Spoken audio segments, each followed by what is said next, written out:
Of course, good morning inside this beautiful day today. It's a Friday, it's officially the weekend. We have 11 minutes after the hour of 10 o'clock.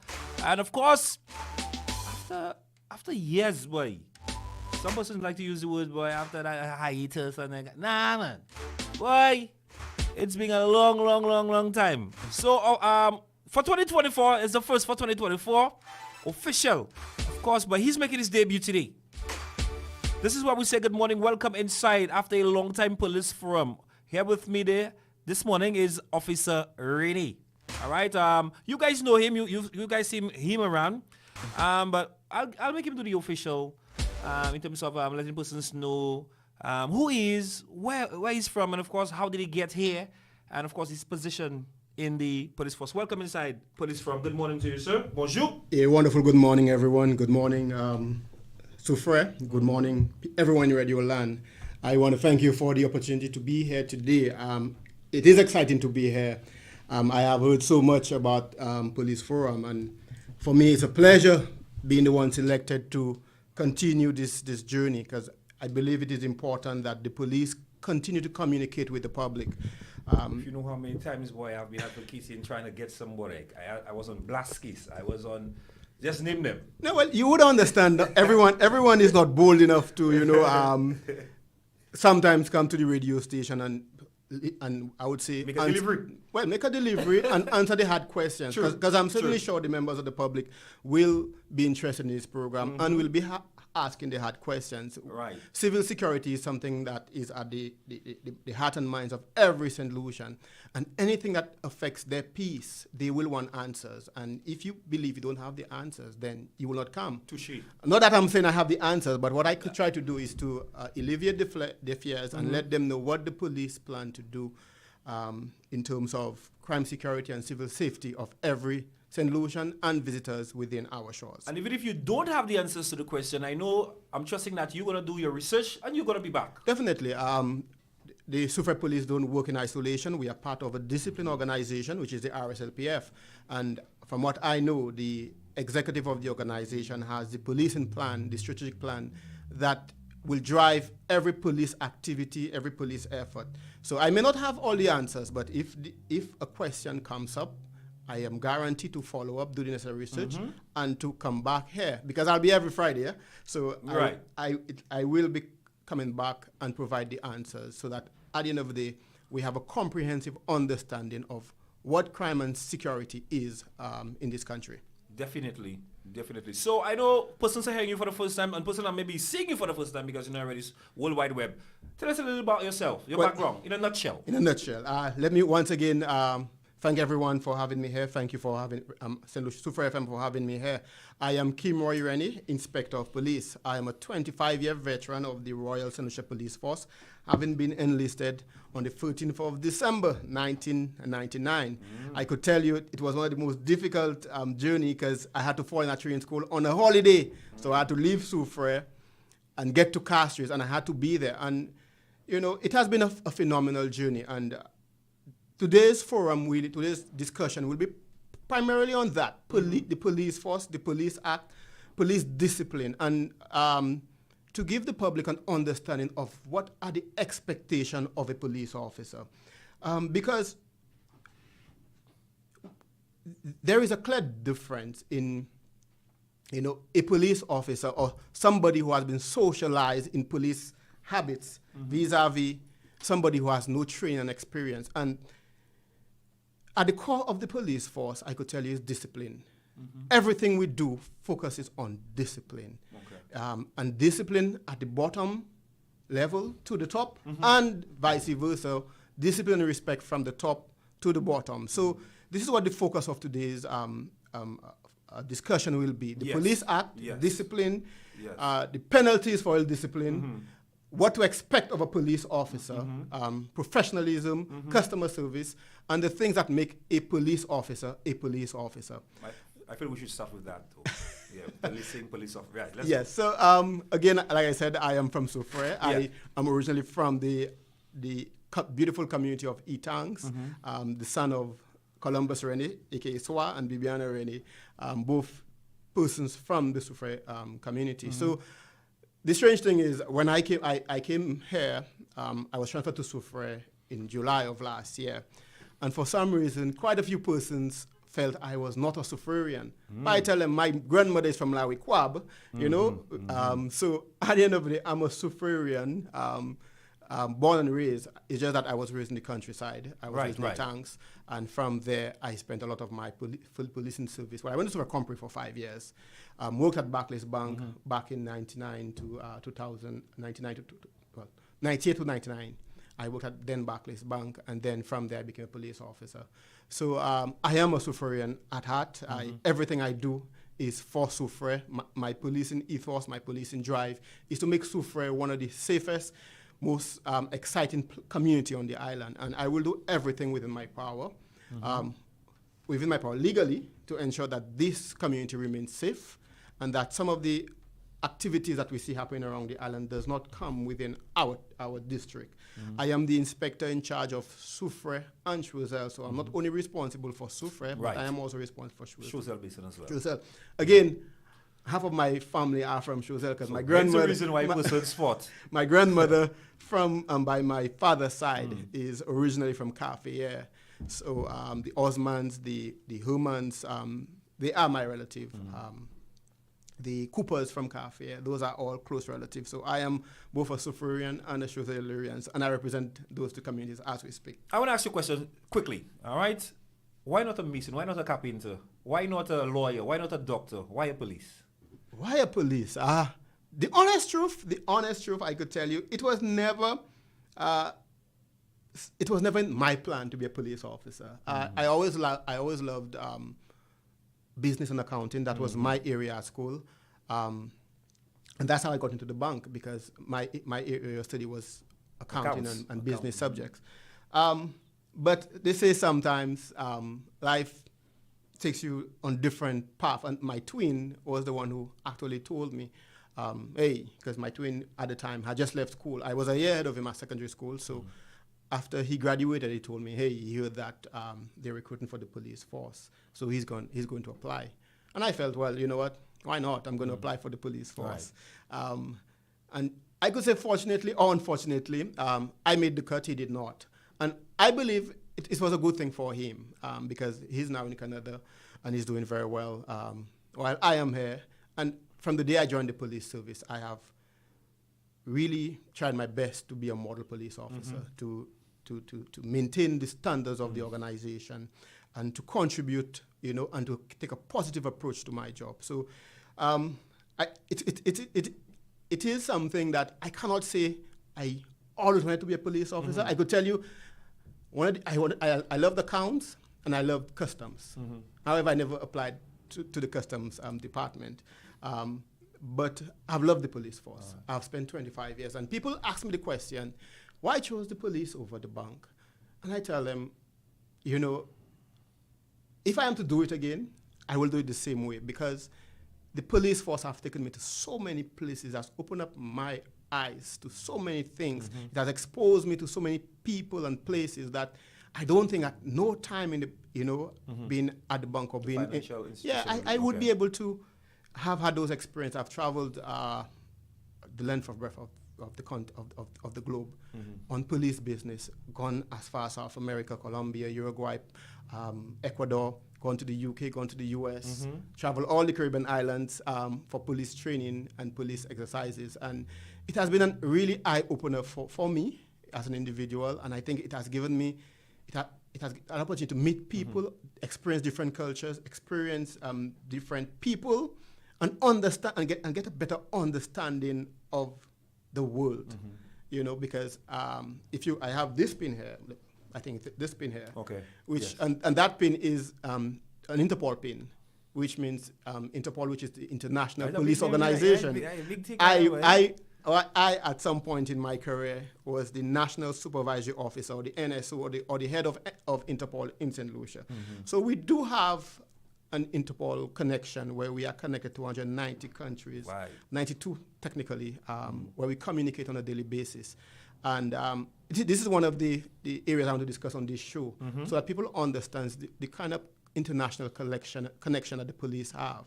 And I was the head of the Interpol unit for approximately 15 years. And I could tell you we have had some exciting, fantastic jobs during that time. It's stuff you would see in the movies, you know, but we've done it here. And you would not hear about it because we don't make we don't make, you know, loud noise about it, but it happens. And it continues to happen on a daily basis. So this is one of the topic areas I want to discuss, Interpol, and how it contributes to the safety and security of every St. Lucian, how we contribute, how we connected. And you know, when you watch the Born Identity and you watch those movies, you know, imagine when you say Interpol, you know, that's the first thing when that you came watch, to mind, you know? when you watch the Born Identity, movies, those kind of, you know? So you would understand what Interpol is, how it contributes, you know, to the safety and security of every St. Lucian and every visitor that is on the island. With that being said, let's dive one time. Because, you know, time is on steroids. So, yeah, let's talk about police function and, you know, those kind of things. So Well, before we continue, let me just say good morning to everyone. Let me shout out all my police officers at the Soufrière Police Station, Right. my Sergeant Mark, my colleagues, Constable Lancico. Let me shout out the guys on the waterfront, Mr. Riviere, Mr. Gustav, Dennis, my partner. You know, it's important that we connect with those people because they create this safe environment for us. As much as we, the police, are the ones responsible for enforcing the law. Those persons are the one that when you interact with, you understand, you know, the dynamics of the society that you're in, and they would guide you into certain things that, you know, it's good to interact with people because, and I will speak on that in our policing principle, which speaks of the police being part of the community and the community the police, where there is a comprehensive and cohesive relationship, and if that deteriorates, then all we're going to dwell onto is we're going to delve into something where the police loses its respect as an organization, and we should never do that. We should always build that relationship, build that cohesiveness between the police and the public. Let me announce that my office at the Soufrière Police Station, on Saturday, we will be hosting our annual awards and dinner.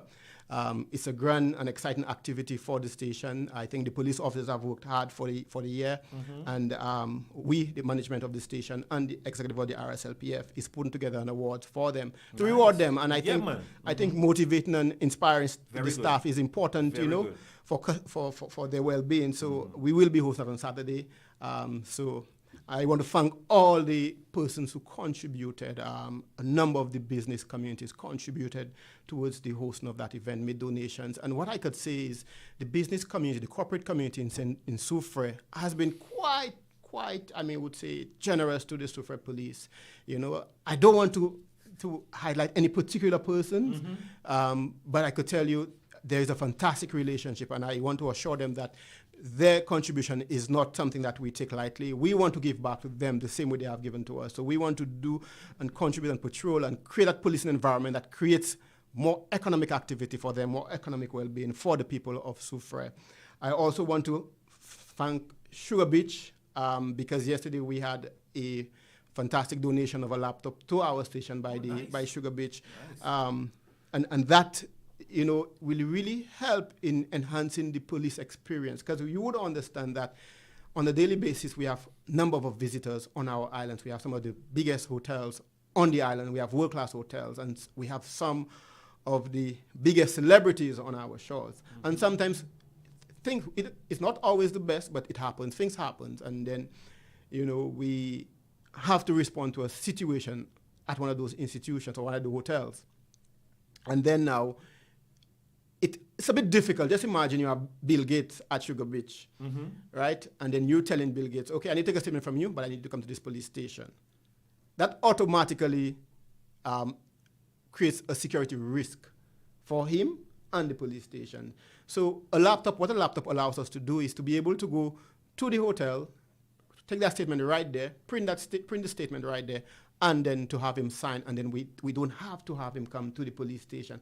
And that is not only for the hotels and tourists, but also for the locals. You have persons who may have suffered or who is a victim of a crime. They're sick or they cannot walk, and you ask them to come to the police station. No, technology has allowed us to be able to go to your home, sit down, interview you, take that statement, you know, have it printed and bring it back to you. And that, I think, is a significant contribution. This is the second time during my time here that Sugar Beach have made such significant contribution. The last time They gave us a drone, which I think is, is a fantastic tool that we've been using, but we're using it discreetly and covertly. But it's something that enhances your police operations.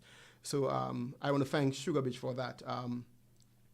So all in all, I think the Soufriere Police have a good relationship with the corporate partner, and I want to thank everyone. But let's delve into the meat of the matter. So today, my focus will be on the Police Act. What is a police officer? Who gives the police its powers?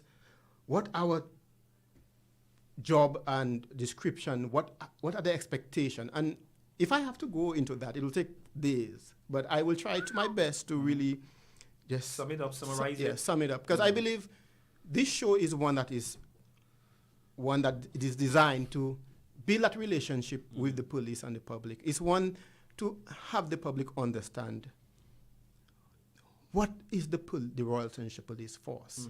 I think it is important that the people understand what is the Royal Township Police Force. And I do agree, because we have to work hand in glove with you. Yes, because in my experience, most times people interact with the police is sometimes when the police come to enforce the law, right? So I come to your house because I have drugs, and I'm coming to search your house. So it's always in a negative light. So in your mind, at that point, you commit a crime, and I'm coming to arrest you for that crime, right? Or you're a victim of a crime and you are all emotional, and that's why I'm coming to you. So I think allowing people to understand, and in your perception, what is a police officer? What is the role of the police force? Tell me. Persons who enforce the law. Yeah, on like a headline, persons who enforce the law. That's what I'm gonna say. Yes. Well, you see, a custom officer enforces the law.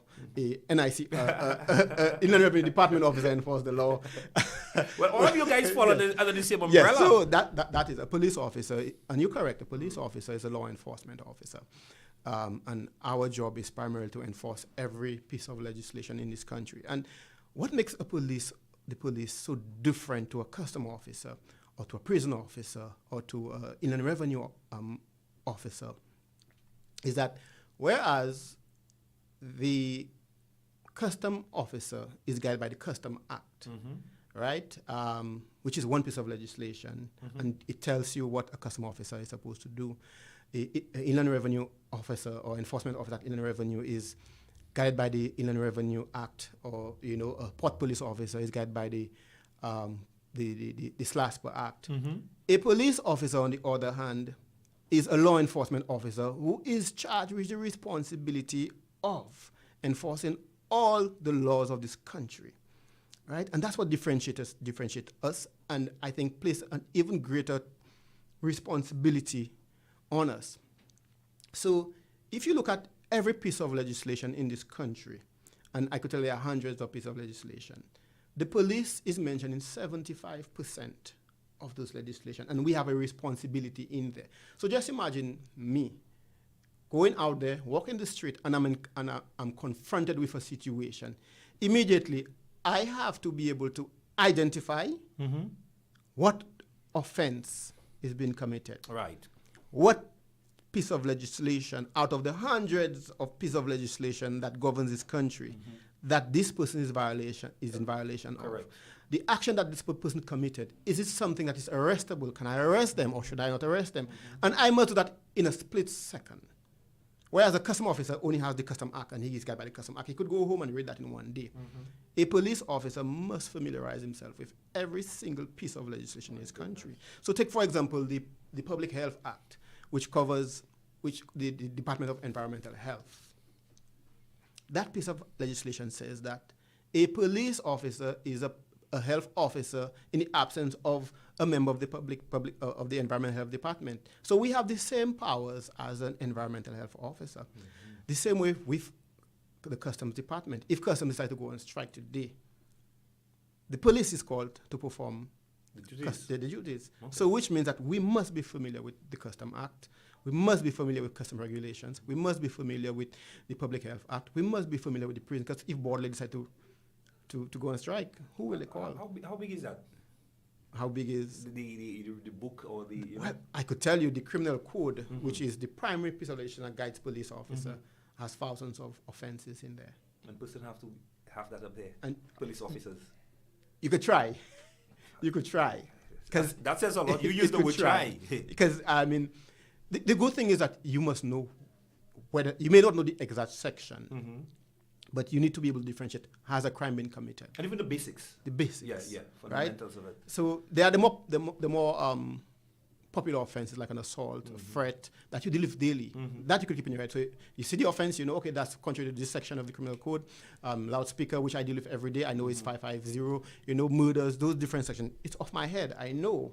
But then when you look at, you know, the other areas that you don't deal with daily. So, for example, burning of rubbish, you know, or I would say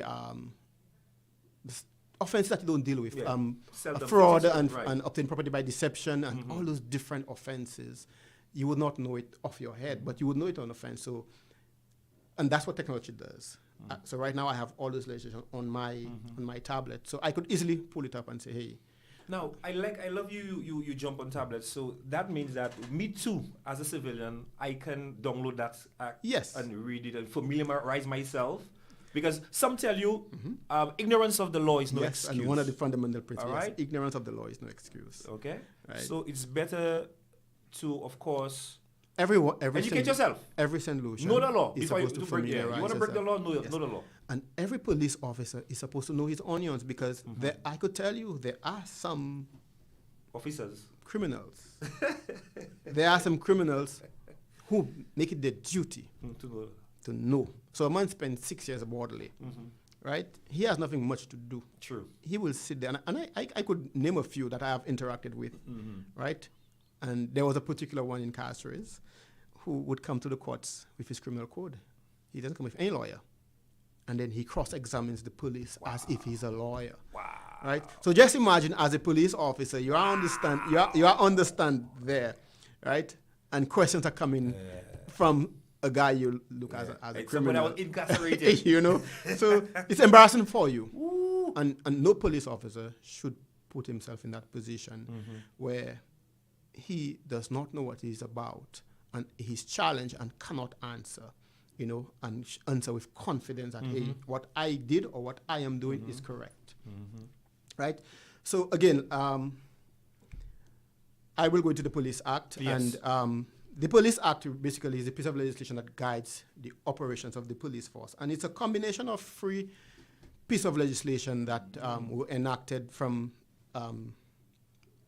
time immemorial, even prior to independence. So we have the Police Ordinance of 1965, right? So it has been in effect from 1965. And then we have the police regulations and the police standing orders. Those are three pieces of legislation that we have compiled together, and the powers that be have developed the Police Act.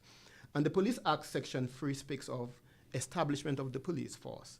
And it said that, second Section 3, there is hereby established a police force to be known as the Royal St. Lucia Police Force, which shall consist of such numbers of police officers as may be ordered by the cabinet and enrolled in the force. So that is what gives us life. Right. Without that, we have no life. Right? We have no life. We'll just be an organization that section is one of the most critical sections of law in this country when you speak from a civil security perspective. That's what tells us that, hey, you are a police officer. If that was not in there, then we would not have a police force. So a police force has been established. When an organization like the police force is established, then now you need to have rank and structure. And then it has highlighted the rank and structure of the organization. And the police force is made of two primary structures. There is the Gazette Officers Corps and then the Subordinate Corps, right? I'd love you to explain on both. Yes, so the Gazette Officers are those in khaki. You would see Okay. The highest rank is the Commissioner of Police. Right now, we all know our Commissioner of Police is Miss Crucita Descat-Pellius. And then she is followed by a Deputy Commissioner of Police. Right now, we have two Deputy Commissioner of Police in that of Mr. Wayne Shallery and Mr. Ronald Phillip. Following the Deputy Commissioner of Police, we have assistant commissioners of police. Right? Now you would say why, and we have right now 5 assistant I'm commissioners. going to put you on the spot quickly. Since you're talking about ranks. Ranking, right? Yes. You're an inspector. Yes. Do you see yourself staying here or are you climbing? Quickly. There's no thing. I have 2 options. Yes or no? I have 2 options in right now. The benefit that I have when I joined the police force is at the time I joined, the police organization allowed you to retire after 20 years of service and to get a pension and a gratuity for the rest of your life. Right? I am 25 years inside. So which means at 5 years ago, you could have. I qualified Yes. for retirement, and I could leave at any point in time. If I go 1 rank higher, right, that now takes that away from me. Right? So I must stay up to 55 years in the service. Right? Okay. And I would consider myself a pretty young individual. Yeah, which would mean I would have a few more years. Yeah. But till you call quit. Till I can retire. So the question is now, do I want to stay and contribute, or do I believe maybe I've had 25 years, maybe it's time to experience a different avenue, you know. So it's a critical point in my career, I could tell you that, to decide where do I want to be. So for me, my career, I've always planned strategically as to where I want to be. So I am at that point where I am now trying to assess what's the next step. But I could tell you, if I am to leave today, I will miss this organization. I was about to tell you, you'd get bored. Right? No, it's not just being bored. It's the You've passion. been around for 25 years. Yes, You're very passionate about that, bro. That's all you know. Exactly. You wake up Imagine you live there like that. Wow. I miss going to work this morning there. You know. You understand? Every day you look forward. And we'll go back to my 2 previous, you know, my career as a police officer, and that vis-a-vis that of a banker. At a bank, you practically see the same. You do the same thing. It's monotonous. You come to work, you meet almost the same clients. You know, you do the same transactions. Every day I come to work, I interact with a different person, and even though the offense may be the same, so take for example, it's an assault. The background and the circumstances are always different. So it's never boring day for a police officer. And any police officer who say he's bored at work is a lazy police officer. Because there may not be any reports, but it's your job to go out and patrol and interact and meet with the people, right? And that's what makes a police officer. Not stay in the station. You're supposed to be proactive. You're supposed to be out there preventing the crime, right? I concur. And not waiting for the crime to come to you, because when the crime has happened, then you cannot fix it. Now you'll try to remedy the situation, but it has happened, and somebody could have lost a life, or somebody has lost their life, and then had you only done a patrol in town and seen that, hey, this guy's under the influence, and you know, prevented, you would have saved their life, but you chose to sit in the station and wait for the call. That, you know, you have failed that citizen because you have been lazy. You know, so, you know, I speak about those things, and I speak about it passionately because, you know, policing is not a job. You do not come into this organization for the money. If that's what you're gonna come for, you will be frustrated. One, because the money is never enough. I have never seen anybody get rich in the public service, right? If you want to be rich in this country, you have to get a side hustle or side job, right? And when the money is not enough, and you're disgruntled, you open up to corruption and being lured into things that you're not supposed to do. Now, we're not drifting away because we still have to go back on the ranks, right? Yes. But what I'm saying, listen, since you highlighted some person do it for the money's sake, you know, persons do it for malice, for revenge. There's so many different. You know that. You know that. I don't know. Tell me, because you seem to be speaking from personal experience. No. Persons do join in for revenge. Like sometimes, you know. You but then my family members something, boy, you see that thing? I got to be a police officer just so I can get back at you. You know what I'm saying?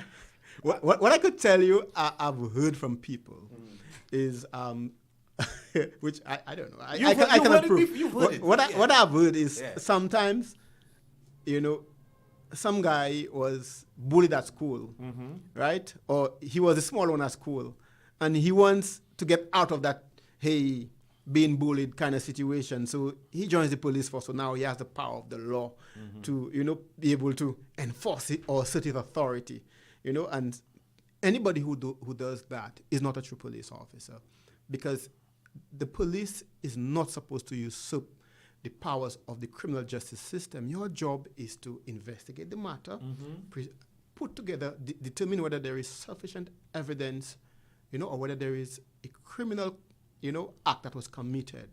Your job is not jury and executioner, judge and executioner. Your job is to assess, evaluate. Okay, I receive a report. You must intervene. You do an intervention. You listen to both parties. You identify whether there is a violation of the law, and then you prefer charges if there is, on behalf of the office of the commissioner. It's not on your behalf. Every police officer is operating on behalf of the office of the commissioner of police. Right. So it's your job now to present that evidence to the court. And it's the duty of the judge or the magistrate to determine whether this person is innocent or guilty. It's not your job as the police officer. So at no point must there be an abuse of your authority as a police officer. Your job, and just like a banker, is customer service. And your customer is that person who has been affected by a particular criminal incident, and you have to provide a professional policing service to him. I do like that. Right? Or her. Right? So that at the end of the day, what you do is to prevent a further escalation of a situation. Because what I have seen, and if you listen, go back to that show with Dale Elliott, Untold Stories, and then he interviewed the individuals from, I think it was the member of the leader of the critical gang, Franz Fiodor, and he asked Franz, what is all the killing about? What is the war about? And they could not answer, because most of the time it's not any major thing. It's about money, not none of that. Not money, no large amount of drugs. No, it's about, guys, that man did step on my toe, that man watched me screw, and as a result, I just roll on mate, or mate checking my girl, I roll on mate, or like we're seeing in what is happening in Marshall, a scooter, an accident, a scooter was taken, and then we've had about how many homicides for the past weekend, right? If we address those things immediately, right, then what we could do is prevent those escalations where we have, You simply say we need to nip it in the bud. Nip it in the bud. If you have a tree, straighten it early, because when it gets bent, it might be difficult to get back straight. So stitching time saves 9. Definitely. Well, you seem to be a philosopher, because going on. Yeah. So we were on the ranks of the police force, right? So we have the deputy commissioners of police, and there was a recent change in the assistant commissioner of police, the structure. We have 4 assistant commissioners of police. And in the past, what we would have had was an assistant commissioner of police in charge of crime, one in charge of operations, one in charge of territorial policing, and one in charge of corporate services. That was what existed back then. And those police officers from the executive level at police headquarters would have overall oversight on the entire island. So the officer in charge, the ACP in charge of, or assistant commissioner of police in charge of crime, was responsible for every area of crime around the island. An officer, an ACP in charge of operations, was in charge of police operations around the island. So when you have the searches and the traffic checks and that kind of thing, that was his job. Corporate service would be the international police relations, Interpol, intelligence, that kind of thing. And territorial policing would be the outstations, the small communities, focusing on that. But after an assessment, they realized that, hey, it placed a lot of burden on that individual. So as the ACP in charge of crime, you incarcerate, you must know every crime that's happening in Soufrière. Plus, you must know everyone that's happening in Dennery, everyone that's happening in Marigot, everyone that's happening in Rodney Bay, So a few years ago, they had a restructuring. And what we have now, we have divided the country into divisions. So now we have a northern division, a southern division, and a central division. That's only 3. Yes, and then we have an ACP in charge of strategic intelligence and operations. So would it be impossible to have one in each district? No? An ACP? No, because I'll explain the structure so you understand what it is. Good, very good. Right? So the ACP is responsible. So we have an ACP Southern Division. So the Southern Division covers the area of Mikud to Soufrière. Okay. Right? That ACP is deputized by a superintendent. So that ACP has overall oversight of every station, and he now has the responsibility of being in charge of crime, operations, corporate services within his division, and territorial policing within his division. So he now is in a better position to know every crime incident because he only has Miku to Soufrière. Vis-a-vis the ACP crime in the past had to have knowledge of crime island-wide. Right, and then now, the ACP has a superintendent who supports and drives his policing policies and direction, right? Because his job is to develop the strategy, develop the policy, and then he deputizes to his superintendent, right? This superintendent now reports to the assistant superintendent of police, and right now in the Southern Division we have 2 assistants, and that's next rank after ACP or assistant commissioner of police. You have a superintendent of police. And after the superintendent of police, you have an assistant superintendent of police, right? And right now, the Southern Division is divided into 2 sections. So Miku Vieux-Fort Library has 1 assistant superintendent in charge, while Soufrière Choiseul has another assistant superintendent. So between December and end of April, I was the acting assistant superintendent in charge of Soufrière Choiseul because the individual was out, and he's still out. So I am no longer acting the position, but I still perform the duties and functions of assistant superintendent.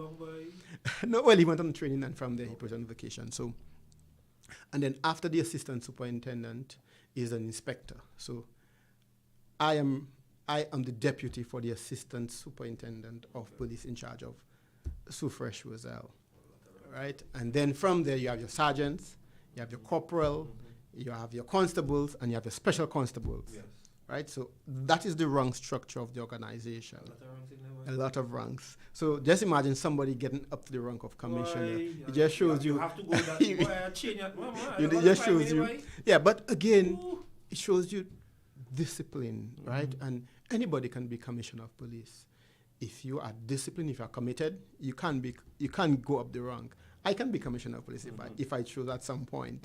I could tell you it's not something I'm aiming for, but it's something that every police officer should aim to be, right? Because what it does, if you set your standard high, right, and you set the bar high for yourself as a police officer, then everything you do will be done at a high standard. So the quality of your work will be at a higher standard. So then your police department will operate at optimum level because, hey, everybody's aiming to be commissioner of police, right? So it is important that in the mindset of every police officer, they are trained and socialized into, hey, one day you can be commissioner of police. Again, it all boils down to discipline. Discipline. You have to be right? disciplined. Discipline. And then now we go to section 5, which speaks of the function of the police force. And it says the force shall be employed in St. Lucia for the maintenance of law and order, the preservation of the peace, the protection of life and property, the prevention and detection of crime, the enforcement of all laws and regulations with which it is charged, right? Every laws and regulation that it is charged. That is the job of the police force.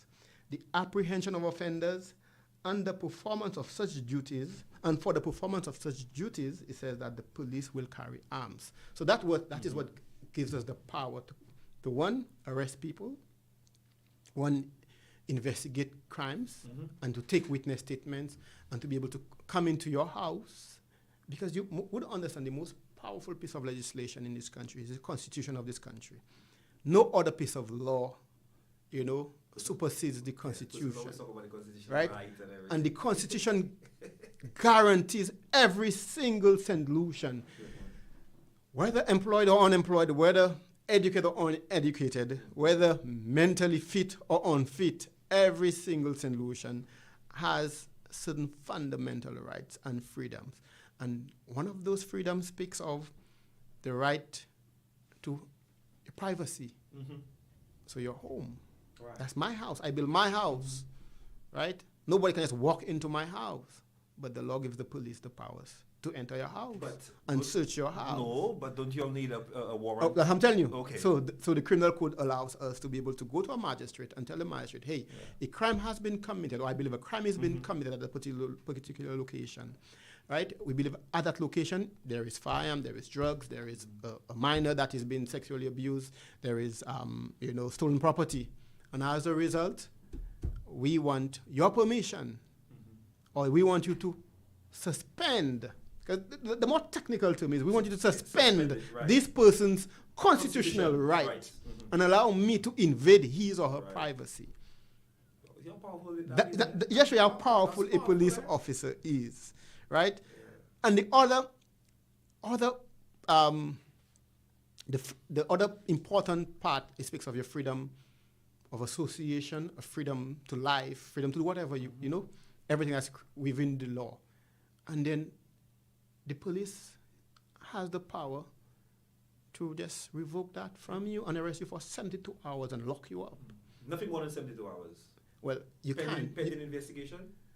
We can detain somebody for more than 72 hours before being charged, but you must seek an extension of time from the court, asking for permission to extend, and you must justify why. So you might, if that person can flee the country, or... Yeah, well, for example, I'm investigating, a homicide was committed, I'm investigating homicide, right? You would understand that to take statements, to interview, to do searches, to get certain official documents from the hospital, from the coroner, you have to do a post-mortem, because even if somebody dies, right, even if you were stabbed by me, right, I cannot just watch you, or the police can just watch and say, hey, look at the injury and say, hey, that guy died because of the stab wound. It must be a case where a post-mortem is conducted, and it says that, hey, that individual died as a result of blunt force trauma or as a result of hemorrhagic shock secondary to a stab wound to the heart. So for that to be able to be established, they must cut you up and check to see that, hey, whether your heart was punctured or whether a vein or artery was severed. So that cannot be done sometimes in 72 hours, right? So then you go to the judge or the magistrate and say, hey, I'm investigating this homicide. We have a suspect in custody. Here is what we have done in our investigation. We have interviewed eyewitnesses who are saying that Kimroy was the one who stabbed this individual. We have recovered the weapon that was used. We have interviewed Kimroy, and Kimroy is denying, right? However, however, we have not done a post-mortem, right? And as a result, we are asking your worship that this person be kept in custody for further 72 hours, or so that we can allow the post-mortem to determine the cause of death. Understood. So it just shows you a police officer now is able to detain anybody for 72 hours, right? And restrict that person of his fundamental rights and freedom, right? Okay. 5 minutes to, wow, 5 minutes onto the hour of 11 o'clock. My goodness. A very informative show, very, very informative. I don't think, I know we don't have enough time to, because there's so much to talk about. Anyway, he's going to be here each and every Friday, God's willing, if God's permit. Let me apologize for all those. I see a lot of messages, person sending by the radio, I want to apologize. Our technicians are working tirelessly to restore all Radioland. Okay, but I know plenty of persons are locked on via the internet. Let me say good morning to Facebook. Shout out to everybody. Big up Sherman Joseph. Big up Matthew St. Louis. Big up everybody on Facebook. All right, making a contribution one way or another. Okay, shout out to all the viewers locking it down as well. Inspector is here. Let's talk some more. Yeah, well, again, I've spoken of the establishment of the police force, the structure of the police force, the ranks. Now I'm going to the powers of the police. And Section 22 of the Police Act speaks of the powers of the police, right? And it speaks of a number of different areas and powers and duties of the police. It said every police officer has throughout St. Lucia and in several bays, creeks, and inlets thereof, and also on board any vessel in which any indictable offense or any offense punishable on summary conviction is or may be suspected to be committed, all the authorities, privileges, protection, and advantages, and is liable to all the duties and responsibilities as that police officer duly appointed now has or is subject to liable to or may hereafter. Now that's a lot of technical words, you know. So basically it tells you that a police officer has the power, and it speaks of not just terrestrial to say on land. A police officer has the same powers on the waters Like up to 12 nautical miles off the shoreline. So any criminal offense, so take for example, there's a rape during a yacht or something. Yeah, we have the powers to investigate that up to 12 nautical miles, and it's up to 12 nautical miles primarily because of our closeness to the other Caribbean islands. Other jurisdictions that don't have such closeness will have further. Okay. But ours, because St. Lucia, I think we're 21 miles south of Martinique, and then 26 miles north of St. Vincent. So that 12 miles put us right square, you know, in the middle there. So the other 12 miles will be that of St. Vincent or that of Martinique. So it gives us that powers to be able to do any investigation within those shores, right? So that is the power. And I could tell you what I see. People believe that, and it's something that I have spoken to the Office of the Commissioner of Police for. Under Section 550 of the Criminal Code, it speaks of the approval for loudspeaker, right? And anybody who wants to play amplified music, amplified means there's an amplifier attached to loud music, right? That you must apply to the Office of the Commissioner for permission. But I see a lot of boat rides coming to Soufriere, and nobody can tell me who's approving, you know, those boat rides, because I have not seen an approval from the Commissioner's office. So I will, at some point, may decide whether I want to arrest the boat operators for violation of Section 550 of the Criminal Code. Right? Even now, there is that trend that is going around that every car seems to be a hi-fi nowadays. With speakers on the top. And speakers on the top. And this is a clear violation of Section 550 of the Criminal Code. And the police have the powers to detain that vehicle and charge the operator of that vehicle for violation of the Criminal Code. Do you think that's actually been done? Well, because I see more and more keep coming out. Yes, that's what I'm saying. And that's what I'm saying. I think it is something that the police force need to, first, before we start enforcing, educate the public. And I'm using this medium right now to do that, to inform those persons that they are in violation and they are committing a criminal offense, right? And that we, at some point, will be enforcing the laws to make sure that, you know, this does not continue. Because it does not only pose a nuisance in terms of the loud music, it also poses a hazard to other road operators.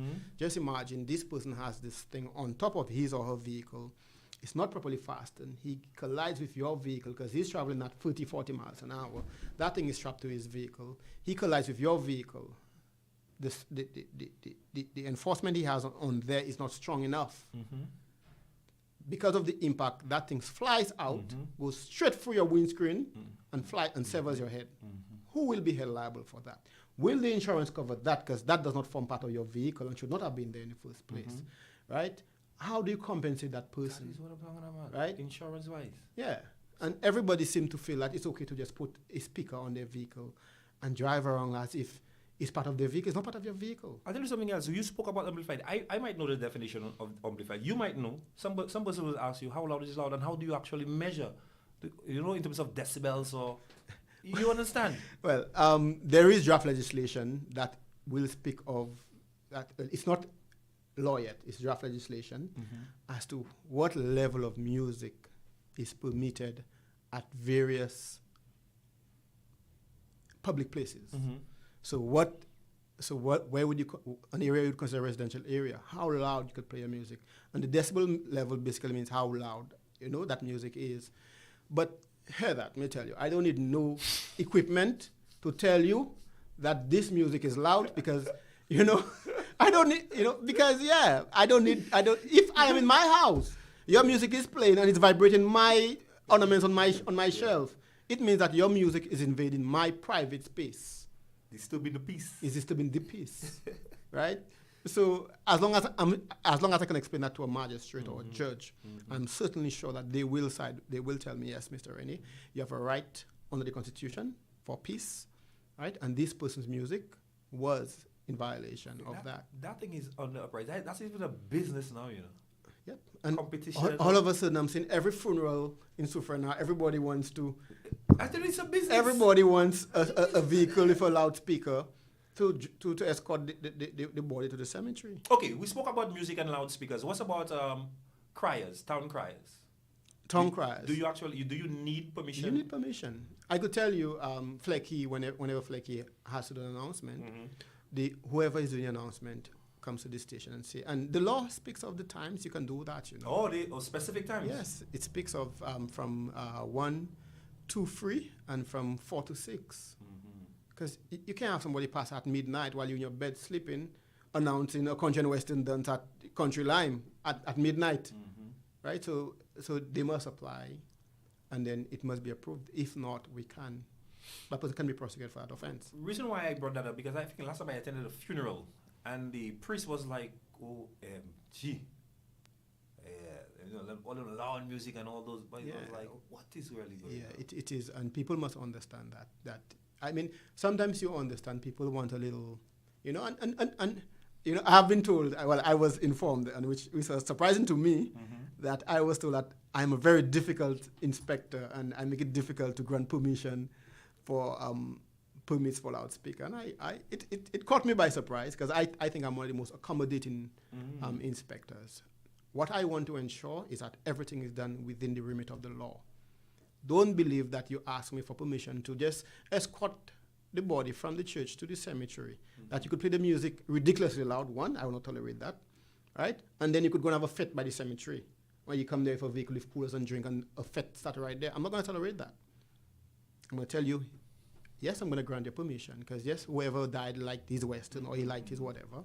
I'm going to grant the permission, but you are only going to move from the church at a moderate level, noise level, and then when you get to the cemetery, that's done. That's it. Right? So I am the most accommodating inspector. So I want to say publicly that no, I do not frustrate. I don't try to frustrate the process. Right? So I see it's 4 minutes after. My goodness, boy. Again, like I've been mentioned, that show is very informative, and I know you're gonna be back here.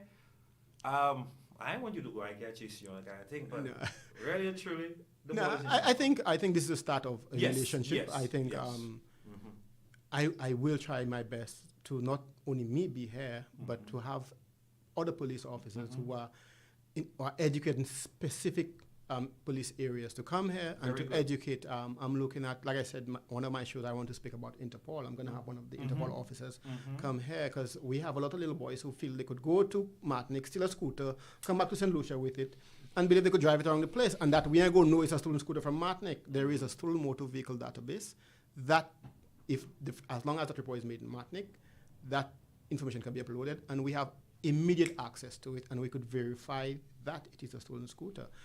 I want to speak on other areas as it relates to crimes in management. When a crime has occurred, people want to be on the scene with their phones and tampering with evidence. Even when it's yellow tape? Yeah, before, during, and after, right?